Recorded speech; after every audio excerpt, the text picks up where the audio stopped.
Hello दोस्तों, welcome to my channel. सबसे पहले तो मैं आप सबका दिल से शुक्रिया अदा करना चाहती हूँ। आप लोग जो प्यार देते हैं, प्यार दे रहे हैं, आप सभी का बहुत बहुत धन्यवाद।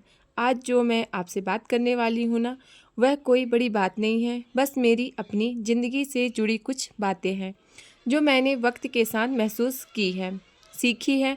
अब दिल करता है आपसे शेयर करूं। कई बातें हैं जो हम औरतें महसूस तो करती हैं, पर यह कह नहीं पाती। तो चलिए आज दिल खोल कर के बातें करते हैं।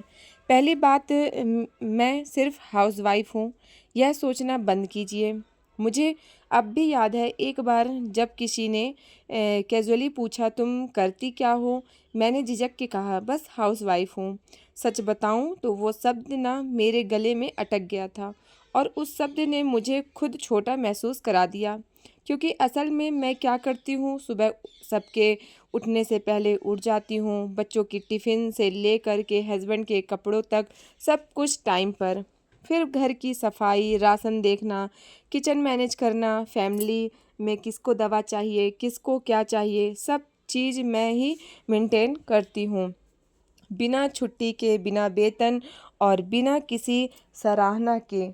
तो जब भी आप अब कोई पूछे क्या करती हो, तो मैं बड़े गर्व से कहती हूँ, मैं एक हाउसवाइफ हूँ और पूरा घर मेरी मेहनत पर चलता है। क्योंकि घर चलाना कोई छोटा काम नहीं है, यह एक जिम्मेदारी है, और आप में से आप सब उसे बहुत अच्छे से निभा रही हो, मतलब निभा रहे हैं।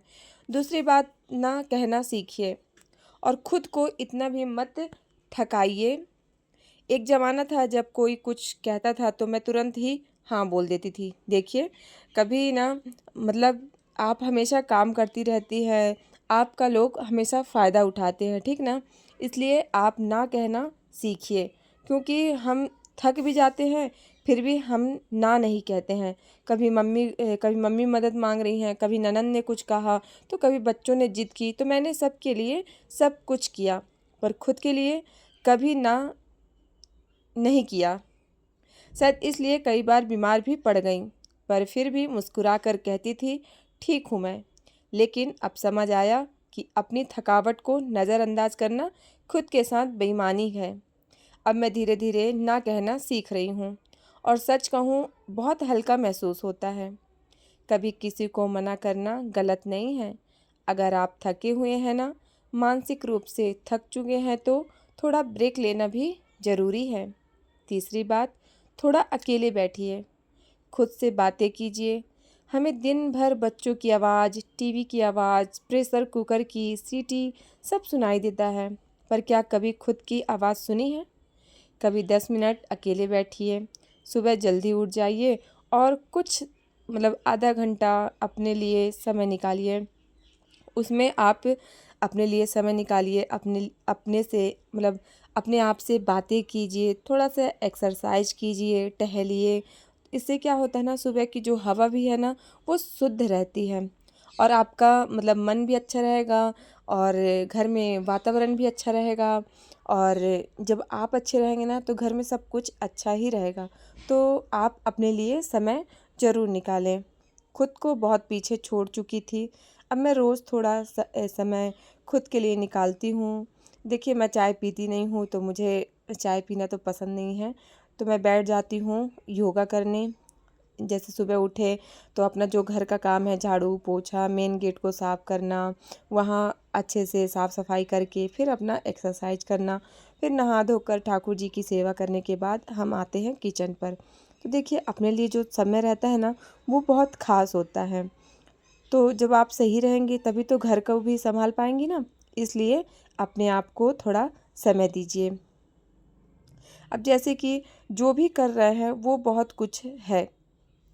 पांचवी बात, हर किसी को खुश करना ज़रूरी नहीं होता। देखिए, आप चाहे जो भी कर लें, लेकिन आपसे जो मतलब कोई भी खुश नहीं हो सकता है, ठीक है?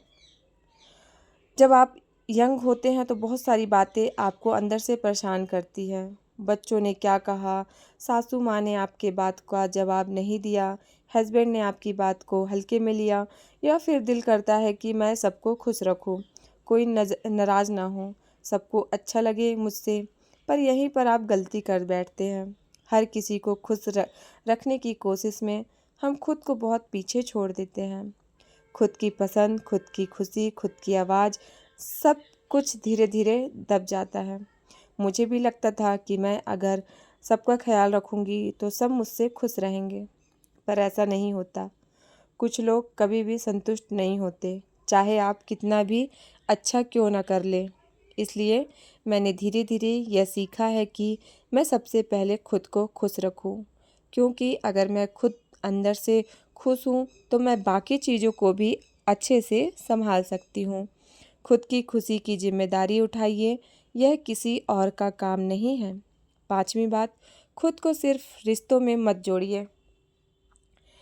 मुझे अक्सर ऐसा लगता था कि मेरी पहचान सिर्फ माँ या बीवी बनकर रह गई है, पर धीरे धीरे एहसास हुआ कि मैं भी एक इंसान हूँ। मेरी एक पहचान है जो इन सारे रिश्तों से अलग है। अगर आज कोई मुझसे तुम कौन हो पूछता है, तुम कौन हो, मैं कहूँगी मैं वो हूँ जो हर दिन थोड़ा थोड़ा खुद को ढूंढ रही हूँ। आप भी ऐसा ही करिए। अपनी पुरानी पसंद, अपना पुराना सपना जो है फिर से जोड़िए खुद से। कभी सोचिए, अगर यह सारे रिश्ते हट जाए तो आप कौन हैं? आपका जवाब वही आपकी असली पहचान है। 7वीं बात, सब कुछ एक साथ परफेक्ट नहीं हो सकता। मुझे भी पहले लगता था कि अगर मैं काम कर रही हूँ तो घर भी बिल्कुल परफेक्ट होना चाहिए। अगर घर संभाल रही हूँ तो लोग मुझे जज ना करें कि क्या कर रही है, क्या दिन भर क्या करती है। पर फिर समझ आया कि सब कुछ एक साथ परफेक्ट नहीं हो सकता। हर दिन सब कुछ प्लान के मुताबिक नहीं होता। कभी रोटी जल जाएगी, कभी मूड खराब रहेगा, कभी कुछ करना चाहोगे पर हो नहीं पाएगा, और यह नॉर्मल है। ज़िंदगी कोई इंस्टाग्राम की स्टोरी नहीं जिसमें हर फ्रेम सजा सवरा हो। कभी कभी थोड़ी गड़बड़ी हमें असली इंसान बनाती है। 8वीं बात, हर रिश्ते को बचाना सिर्फ आपकी ड्यूटी नहीं है। कई बार हम लड़कियां सोचती हैं कि रिश्ते में दरार आए तो हमें ठीक करना चाहिए, चुप रह लें, समझौता कर लें, कुछ ना कहें ताकि रिश्ता बना रहे। पर रिश्ते दो लोगों से बनते हैं और उसे निभाने की जिम्मेदारी भी दोनों की होती है। अगर आप अकेले ही सब कुछ सह रही हैं, समझौते पर समझौता कर रही हैं और सामने वाला कुछ भी नहीं कर रहा है, तो ये रिश्ता नहीं, बोझ बन जाता है। आपका साइलेंस आपकी समझदारी नहीं कहलाता। कई बार सामने वाला उसे आपकी कमजोरी समझता है। इसलिए जहाँ ज़रूरत हो वहाँ बात करना भी सीखिए। 9वीं बात, लोग क्या कहेंगे, यह सबसे बेकार सोच है। कितनी बार आपने कोई चीज़ सिर्फ इसलिए नहीं की क्योंकि लोग क्या सोचेंगे। देखिए, मैं भी अब वीडियो बनाती हूँ तो मुझे भी लोग बहुत ज़्यादा जज करते हैं कि टी शर्ट पहनकर वीडियो बना रही है, गाउन पहनकर वीडियो बना रही है, या साड़ी पहन नहीं सकती, ऐसा नहीं कर सकती, गांव समाज के लोग क्या कहेंगे, ये कौन कहेगा, वो क्या कहेंगे। तो देखिए, कोई कुछ कहे या ना कहे, आपको इससे कोई भी फ़र्क नहीं पड़ना चाहिए। देखिए, हम क्या पहनते हैं, क्या नहीं पहनते हैं, ये हमारी सोच है, और उनकी सोच वहीं तक सीमित रहेगी जितना वो सोचते हैं, ठीक है ना। उनकी सोच वहीं तक सीमित है, इसलिए वो उतना ही सोच पा रहे हैं। तो देखिए, ऐसा नहीं है। आप साड़ी में भी वीडियो बना सकते हैं, कुर्ती में भी बना सकते हैं, और टी शर्ट में भी बना सकते हैं। ऐसा नहीं है कि कपड़े से किसी को जज किया जाए। ऐसा तो नहीं है कि हम गंदा कपड़ा पहने हैं, अच्छे कपड़े हैं, लेकिन बहुत लोग इसमें भी जज करते हैं। कभी कपड़े पहने तो सोच लिया, अरे क्या थोड़ा ज़्यादा स्टाइलिश है, क्या बोलेंगे। कोई पोस्ट डाली थी पर फिर लगा सब देखेंगे, कोई कमेंट कर देगा, तो पर सच बताऊं, लोग कुछ भी कहेंगे। आप कितनी भी सिंपल रहो, चुप रहो, मेहनत करो, फिर भी किसी न किसी को कुछ न कुछ कहना ही होता है। तो क्यों ना वही किया जाए जो आपका दिल करता है। कम से कम बाद में यह पछताना नहीं रहेगा कि काश मैंने अपने मन की सुनी होती। 10वीं बात, छोटी छोटी चीज़ों को भी सेलिब्रेट कीजिए।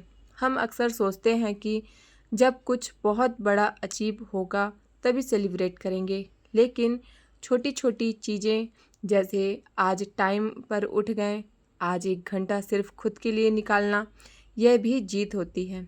खुद की पीठ थपथपाना सीखिए। हर दिन बड़ा नहीं होगा, लेकिन हर दिन में कुछ छोटा अच्छा ज़रूर होगा। उसे महसूस करिए। एक स्माइल, एक शांत, एक नई चीज़ सीखिए। यह सब आपकी ग्रोथ का हिस्सा है। 11वीं बात, माफ़ करना सीखिए। पर खुद के लिए माफ़ करना आसान नहीं होता। मैं जानती हूँ कभी कभी लोग इतना बुरा कर जाते हैं कि लगता है क्यों माफ़ करें, पर जब आप माफ़ करते हैं तो किसी और के लिए नहीं, खुद के लिए, सुकून के लिए करते हैं। आपके मन में जो भारीपन है, जो गुस्सा है, वो धीरे धीरे ख़त्म होता है। माफ़ करना यह नहीं कि आप गलत को सही मान रहे हैं, यह सिर्फ इतना है कि अब आप उस दर्द को अपने साथ नहीं ढोना चाहते। अब आखिरी बात, खुश रहना सीखिए बिना किसी उम्मीद के। सच बताऊं, सबसे ज़्यादा दुख तब होता है जब हम दूसरों से बहुत उम्मीद रखते हैं।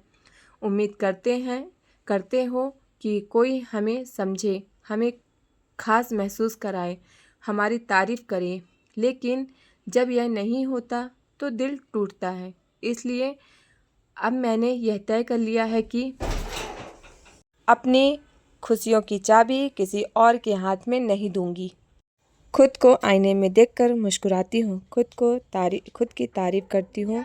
आप भी ऐसा करिए, खुद को उतना ही प्यार दीजिए जितना आप अपने बच्चों को देते हैं। तो दोस्तों, यह थी मेरी कुछ दिल से निकली बातें। अगर आपको इनमें से कोई भी एक बात अपनी सी लगी हो तो नीचे कमेंट में ज़रूर लिखिएगा। आपका फीडबैक मेरे लिए बहुत मायने रखता है। वीडियो अच्छा लगा हो तो लाइक और शेयर करना मत भूलिएगा, और अगर आप चैनल पर नए हैं तो चैनल को सब्सक्राइब ज़रूर करिएगा, ताकि हम फिर से मिलते रहें ऐसे ही अपनी सी बातों के साथ। ख्याल रखिए और खुद से प्यार करते रहिए। तब तक के लिए राधे राधे।